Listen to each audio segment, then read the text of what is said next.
And also, it was this, this total. The chapel was quiet. Robert Downey Jr. stood alone beside a simple wooden casket, his tailored suit damp from the morning mist. His eyes, so familiar to millions as Iron Man, were hollow now, fixed on a framed black-and-white photo resting on top of the flowers. It was his father, his first director, his first corrupter, and perhaps his greatest pain. Few knew what this moment truly meant. Before the Marvel fame, before the box office billions, Robert was a boy raised inside the chaos of underground cinema and substance-laced nights. His father, Robert Downey Sr., had once handed him a joint when he was just 6 years old. His mother, Elsie, a gentle actress, drifted in and out of his life like a fading spotlight. The world sees a comeback story, a redemption arc wrapped in red and gold armor. But behind the legend is a son still wrestling with a past shaped by brilliance, neglect, and a complicated love. This is not just the story of Robert Downey Jr. This is the story of what happened to the people who made him. Born on April 4, 1965, in Manhattan, New York City, Robert John Downey Jr. entered the world not in a delivery room of peace and quiet, but into the unpredictable orbit of a bohemian, chaotic, and fiercely creative family. His father, Robert Downey Sr., was an underground filmmaker known for surreal, politically charged films. His mother, Elsie Ann Ford, was an actress who appeared in many of her husband's productions. Art was not a calling in their home, it was a condition of existence. Robert made his acting debut at the age of 5, appearing in his father's absurdist film Pound, 1970. It was not just a cameo, it was a foreshadowing. As the years unfolded, Robert grew up on film sets more often than schoolyards, memorizing lines instead of math, watching his parents pour themselves into their art, and sometimes into addiction. By his 20s, Robert had become a rising star in Hollywood. With films like Less Than Zero, Chaplin, and Natural Born Killers, he showed uncanny range, charisma, and intensity. His performance in Chaplin, 1992, earned him an Academy Award nomination, solidifying his place among the most gifted actors of his generation. But talent was never his problem. Control was. As his fame grew, so did his dependency on drugs, some of which had been introduced to him by his father, in what would later be described as a tragically permissive household. Between 1996 and 2001, he was arrested multiple times on charges related to cocaine, heroin, and marijuana. He spent months in prison and rehab facilities while his public image spiraled into scandal. For a while, Robert Downey Jr. was Hollywood's cautionary tale, a wasted genius, undone by demons too deep to name. And then came the impossible second act. In 2008, he donned the iron suit that would change everything. Iron Man wasn't just a blockbuster, it was Robert's resurrection. Over the next decade, he became the beating heart of the Marvel Cinematic Universe, portraying Tony Stark, a flawed genius with a troubled past, in a performance that mirrored his own life more than most fans realized. He didn't just rebuild his career, he rebuilt himself. But success never fully silenced the echo of his childhood. Behind the scenes, Robert continued to grapple with his past, with parents who had loved him, but not always rightly, with a childhood that gave him art, but stole his innocence, with the ghosts of two people who shaped every frame of his life, for better and worse. Because to understand Robert Downey Jr., you have to look beyond the armor. You have to go home. Before the legend of Iron Man, there was the legend of a man behind the camera, Robert Downey Sr., a rebel filmmaker with a cigarette always between his fingers and an idea always burning through his mind. Born in New York City in 1936, he came of age during a time when American cinema was being reshaped by counterculture and protest. But Robert Sr. wasn't just reacting to the world, he was redefining it in his own eccentric, uncompromising way. He made films that confused Hollywood and fascinated critics. Putney Swope, 1969, his most famous work, was a satirical punch in the face to corporate America and racism, filmed in black and white with jarring voiceovers and surrealist cuts. It wasn't polished, it wasn't safe, it was Downey Sr. But while his films were cult masterpieces, his home life was a blur of smoke, jazz, camera reels, and eventually chaos. Robert Jr. didn't grow up in a traditional home. He grew up in an open loft that smelled like paint thinner and dreams, where lines were rehearsed in one corner while joints were rolled in another. Downey Sr. loved his son, but he was not equipped to raise one. He treated little Robert like a peer, not a child. He took him to late-night screenings, exposed him to adult conversations, and worst of all, introduced him to drugs. In a raw emotional interview years later, Robert Jr. revealed that his father once gave him marijuana when he was just 6. At first it was painted as a bonding moment, father and son sharing something creative. But the consequences would unfold across decades. Downey Sr. would later admit regret. He once told Vanity Fair, "It was the stupidest thing I've ever done." He acknowledged that he had enabled his son's addiction without understanding its weight. But at the time, their relationship was more like two artists chasing the same high through cinema, substances, or rebellion. They weren't just father and son. They were co-conspirators in a lifestyle that didn't have boundaries. And yet, love was always there. Deep down, under the haze, Robert Sr. adored his son. He believed in his talent, cast him in his early films, and defended him fiercely even when the world turned its back. But he didn't know how to be a father, not in the way a child needs. His love was tangled in his own unresolved traumas, his own addictions, and his lifelong insistence on doing things his way. There were moments, brief, fleeting moments, when Robert Jr. caught glimpses of the man behind the icon. They would sit on the floor with old jazz records or ride subways just to watch people. Robert Sr. taught his son to observe, to listen, to feel. And those lessons, the quiet ones, stayed. When Robert Jr. was at his lowest, in and out of jail and rehab, his father stayed close, but often silent. He didn't stage interventions. He didn't cry on TV. He waited, watching his son disappear, hoping one day he'd find the light again. And when he did, when Robert Jr. walked onto the red carpet as Iron Man, clean, married, and victorious, Robert Sr. was there, silent again, but this time with pride in his eyes. In the final years of his life, Parkinson's disease robbed Downey Sr. of his agility, his speech, and eventually, his presence. But it didn't erase the complex tapestry he had woven into his son's life. At his core, he was a man who tried, imperfectly, often painfully, to raise a boy in a world too fast, too wild, and too unforgiving. Robert Jr. once said, "My dad always made me feel like I was capable of anything, even if the world thought otherwise."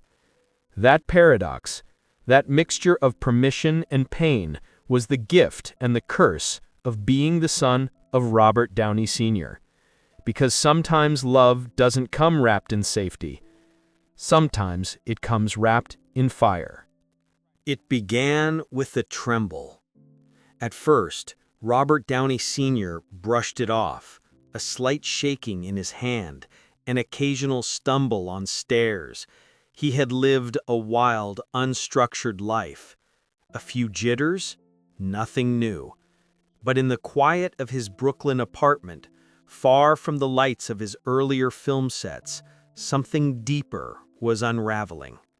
The tremors worsened. His speech slowed, his gaze grew distant. It was Parkinson's disease. A thief of time and dignity, the illness crept through his body with cruel patience. For a man who had once filled screens with movement, music, madness, it was a brutal irony. The director who had guided chaos now found himself slowly losing control of the simplest gestures. Robert Jr. knew what was happening, and this time, unlike the early years of silence and shadows, he did not look away. He stepped in, quietly, lovingly. In interviews, he never dramatized it. There were no long public statements. But behind the scenes, he became his father's caretaker, managing medical care, visiting regularly, making sure the final years were not endured in isolation. Those years were quiet. No more film reels, no more camera rigs, just the slow fade of a man who had once lived so loud. On July 7, 2021, at age 85, Robert Downey Sr. passed away in his sleep at his home in New York City. The statement from the family was short and gentle. He died peacefully after battling Parkinson's disease for over 5 years. But for Robert Jr., it was not a peaceful night. The man who had both launched him and nearly lost him, who had handed him both his first film role and his first addiction, was gone. There would be no more apologies, no more chances for clarity, just memories, tangled and raw, like unedited film on a cutting room floor. His death came less than a decade after the loss of Robert Jr.'s mother, Elsie.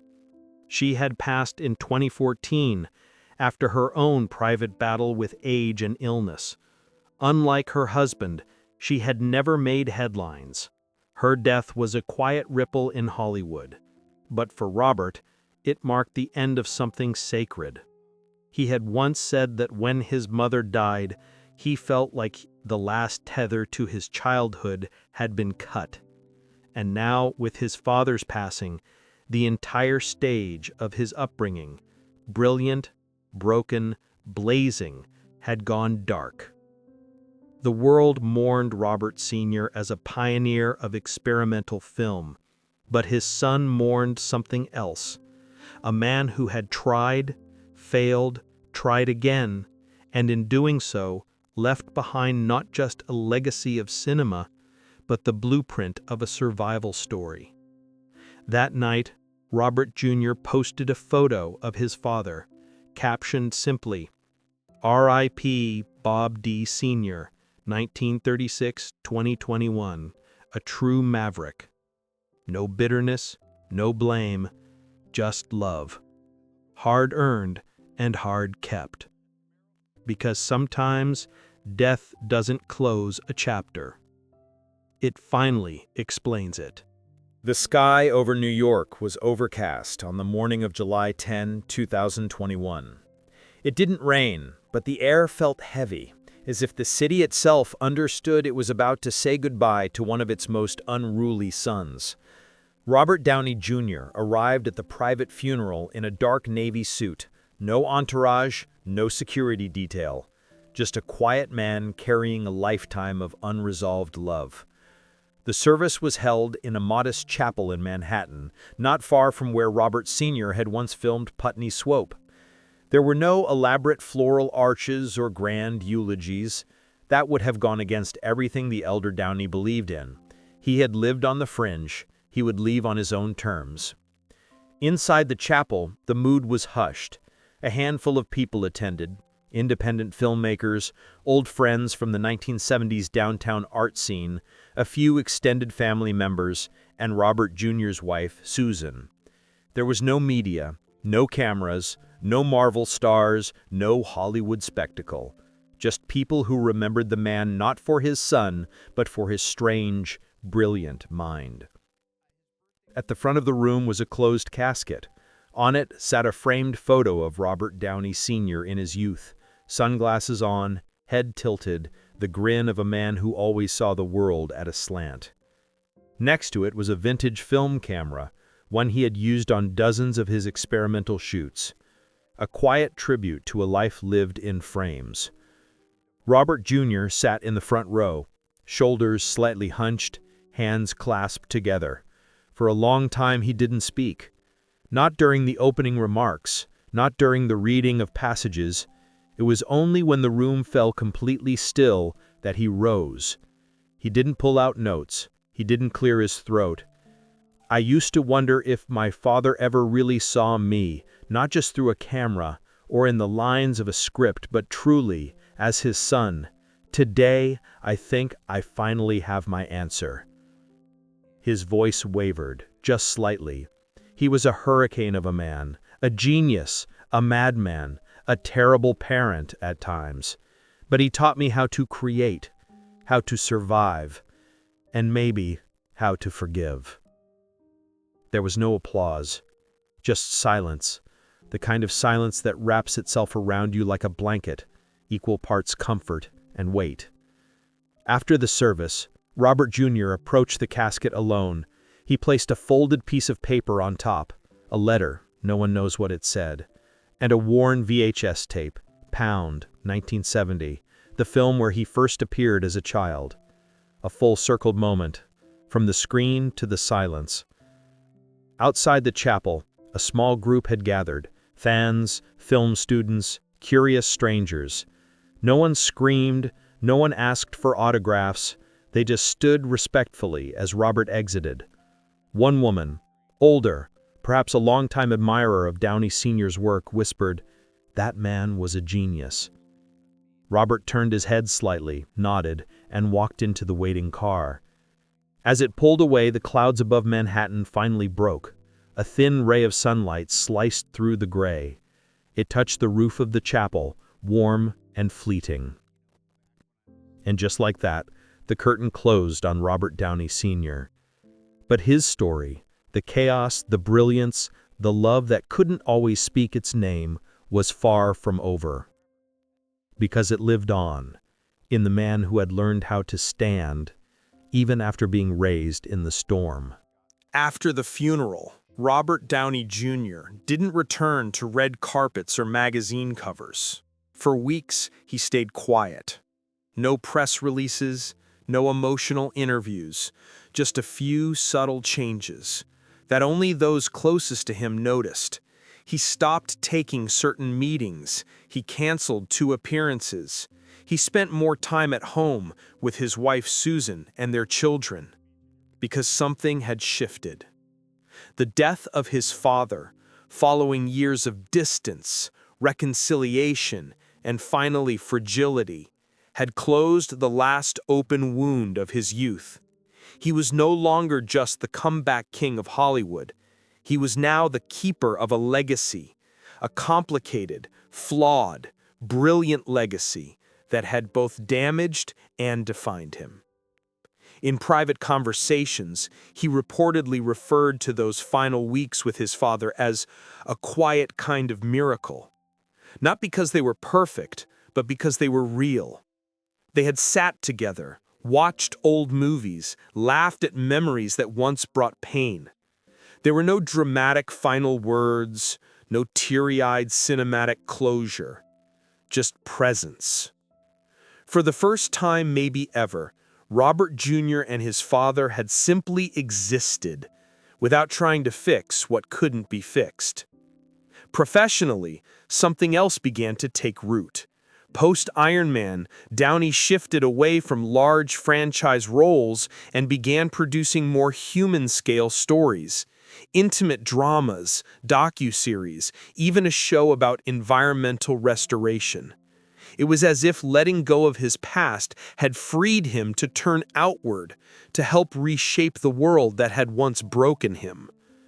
And at home, he became the father he never had, strict about boundaries, present at every recital, every sports game. No substances in the house. Open conversations about pain, fear, and resilience. He often said, My greatest role is an Iron Man. It's Dad. In an Instagram post on what would have been his father's 87th birthday, he wrote, "You were wild. You were brilliant. You were wrong about a lot. But you were right about one thing. The best stories are the ones we survive." Robert Downey Jr. survived. And now, with the storm behind him, he walks forward, not as a son looking back in anger, but as a man carrying both light and shadow, determined to break the cycle, to do it better, to turn inherited pain into something stronger, into love. Some stories aren't written in ink, but in silence, in the things left unsaid between fathers and sons, in the glances that carried both pride and guilt.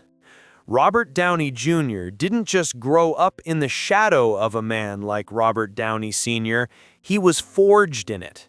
He learned early that love could be chaotic, that brilliance and damage could coexist in the same person, and that sometimes healing isn't loud or dramatic. Sometimes it's quiet. A hand held near the end, a memory shared over old film reels, a whisper of forgiveness long overdue. For Robert, the spotlight no longer hides the pain, it honors it.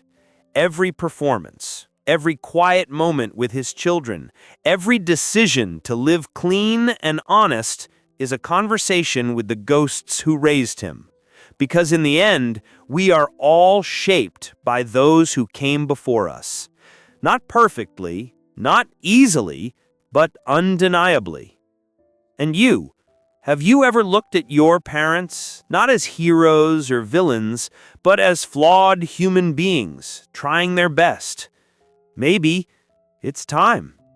Leave your thoughts in the comments. And if stories like these touch you, the stories behind the fame, the truths of life, don't forget to like, share, and subscribe to the channel to know more stories behind the stars.